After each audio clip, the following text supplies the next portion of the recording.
Welcome back to the second half of NewsBreak Live, and joining me tonight is Sara Myers from the Volunteer Center, South Bay Harbor, Long Beach, who is the president and CEO. Thank you so much for joining me. Absolutely. Thank you for having me. The Volunteer Center does so much for the community. Now, for a year and a half since you've been president and CEO, tell me some of the updates you can share with our viewers. I am having so much fun and time is flying. So we have a really great board, and one of the big projects that we're in the middle of is we're doing a strategic plan. So we're really getting in there and looking at what are the needs of the community and what are the trends in volunteering so that we can really set the course for the future. But as these past 14 months, our mission hasn't changed. So we still are all about people and their time and talents and nonprofits and needs in the community, and then creatively matching those together. So that is still our core mission. And I've really been enjoying myself. It's been a very good time. We just recently launched an online tool where nonprofits can list their opportunities and people from the community can go on and find a match at the click of a mouse. Tell me about that. How can nonprofits get their opportunities listed on your website? So there's a basic membership that's just $45 a year. Any nonprofit that's a nonprofit can sign up, and they can contact us on our website to join, and then they can list as many opportunities as they like throughout the year. We have nonprofits joining every day, and what we're hoping is that we're trying to find a sponsor for that tool so that it can be free to all nonprofits. So if there's anyone out there that knows of a sponsorship, they'll get their logo and their name on that, and then all of those thousands of volunteers will see it when they click on. So it's a great opportunity. Especially for the summertime when people maybe are looking for some volunteer opportunities, and we'll get into that in a little bit. But for viewers at home, how many cities does the Volunteer Center serve? You guys are located right here in the city of Torrance, but you serve quite a few cities, correct? It was amazing. I actually was surprised when I got on and really looked at our service area. People are surprised to find out 44 cities. So we stretch up into Santa Monica, Playa del Rey. We have Compton, Lenox, Lawndale, all of Long Beach. So it's a really large service area. We're in between our counterparts, LA Works and 10C in Orange County. So it's a pretty big service area. And I think that hard work and everything was recently shown through your progress report that was released. Yes. Tell viewers about that. I know they can find it on volcenter.org online. Yes. But what does it show and reflect of the true mission of the Volunteer Center? So we're getting great response to that. It was a creative way to show on one page. We're almost at the end of our fiscal year, really what all our programs, the well-known Operation Teddy Bear and Food for Kids, our court referral program, it was basically rolling all those volunteers and all those hours up into one big number to really show the impact. And it's over 14,000 volunteers in 1 year. They committed almost 730,000 hours. And then we took a statistic off from the Department of Labor and Bureau statistics from California site, and we looked at the impact of those hours, and it's over a $20 million value. All of those, if we had paid all those volunteers, helping all those nonprofits. So it's something we're all proud of, and I think it was a real wow when it was right on one page. How important are volunteers, not only to the Volunteer Center, but to the community like Torrance? Absolutely. Volunteerism is so important. If you think about nonprofits, many of them have limited staff. A lot of the budgets are getting smaller. And so volunteers are a way of really that labor force, that extra added support to help with those missions. And I think we're going to see it on the rise. I think volunteerism is really on the rise.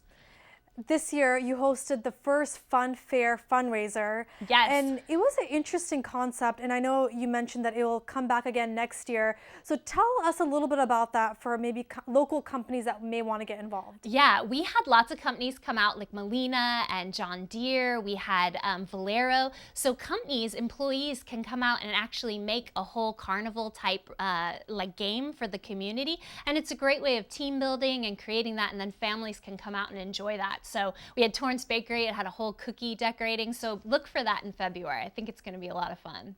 And there is another type of fundraiser that is a secret so far, I believe. Yes, so at our board meeting just this week, we have all gone on board. It is a top secret, but it's going to have, I can tell you, a little bit of a Halloween theme, but it's not like anything you've seen, not like a Halloween ball or a haunted house. This is going to be truly unique, and there's a lot of unique volunteer opportunities, so I hope people will monitor our website. We should be able to unveil that in August, and it'll be for the month of October. Very exciting. So people can check that out online. Yes, please. With the summertime, as I mentioned earlier, how can people get involved? What are some opportunities and what are some of the trends that you've been seeing? So during the summertime, obviously our school-based programs kind of go on hiatus, but we see a lot of youth that are off for the summer that want to build those resumes, build those college applications. So we had a great kickoff of our Volunteens program. They'll do 20 hours at local nonprofits and then a reflection at the end of the summer. And then it's a great time for families to come together. I know there's opportunities doing beach cleanups. The PV Land Conservancy is in our database. Just a lot of like gardening, environmental, to get outside and outdoors and really enjoy the sunshine. What about the pantry? I know that is so crucial during the school year, but what happens during the summertime? So right now we're doing, at the end of our fiscal year, a complete inventory. So a lot of volunteers have been coming in to help us do that, just get a good count of what we have and get ready for the upcoming school year. We've been blessed with a lot of different churches and companies.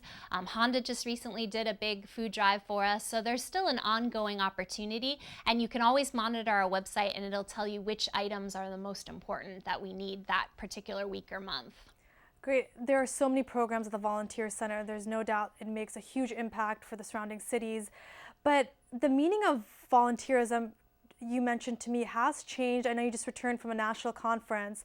So share with viewers about it, the trends that you've been seeing with volunteering.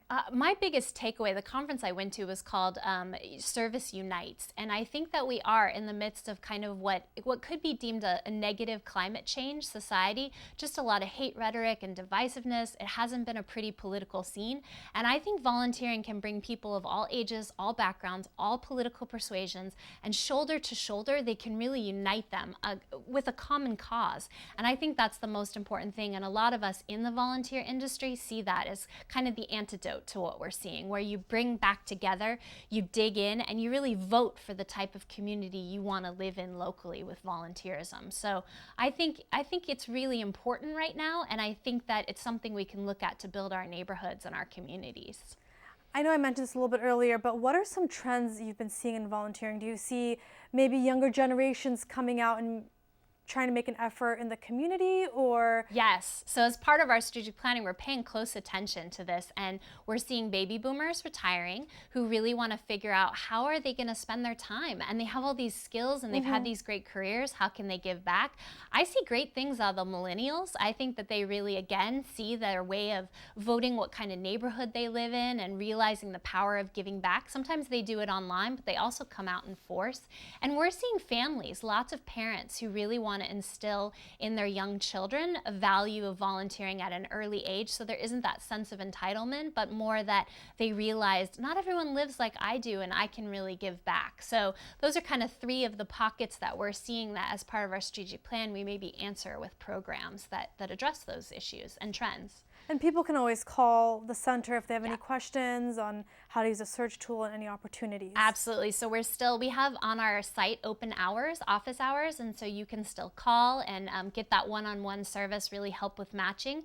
And then now, as I said, online, you can just kind of type in and say, I'm free on Saturdays, I'm willing to go 5 miles away, I really love animals, and it'll all kind of do an algorithm and help you with that. But we're still adding to it every day, so we're always there for that personal. You can also walk into our center in Old Torrance, and we're happy to help you as well. Tell me about kind of the volunteers. What is a need that you're looking to fulfill right now at the Volunteer Center? So one exciting program that we're about to launch is coloring cards for a cause, and that's a way that people can just show up, they can give a donation. It's kind of a unique fundraiser, and we found that so many people are collecting these coloring books. You see them at the grocery aisles, but no one's actually coloring. You know, no one has the time. So you can come to the Volunteer Center about once a month and just color, and these cards will be given to recipients in our community that need them, like veterans or those in the hospital. There'll be some refreshments. It's almost like a crop night or a quilting bee. Just a really fun way to get together and do some crafts for a cause. I think the main focus is that community feel. Yes, again, bringing people of all different backgrounds together, getting out of your house, getting off Facebook, and really just getting involved with your neighbors for a good cause. It's that connection I think we all yearn for. And I know you mentioned you're looking for volunteers with carpentry and engineering skills. Yes. So if any of our part of viewers that, are watching. that secret fundraiser, there's going to be a lot of opportunities, as well as drama students, those that are really outgoing. There's going to be quite a few needs, and then we're always looking for storage too. We have a lot of things with our Operation Teddy Bear coming up this fall. Anything else you'd like to mention about the Volunteer Center? There's so many ways that people can get involved.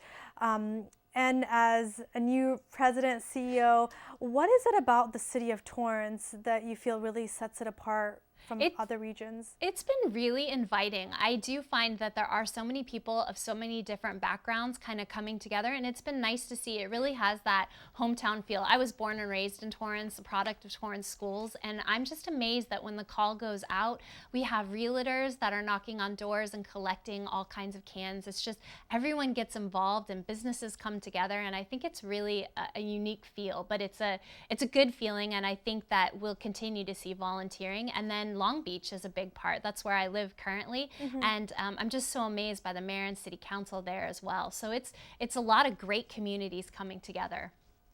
Well, Sarah, thank you so much for your time. I really appreciate everything. Thank you so much. Thanks for having us. Have a great night. You too. And if you would like more information, you can visit the Volunteer Center website at volcenter.org. You can just give them a call at 310-212-7997. They are located in the heart of downtown Torrance.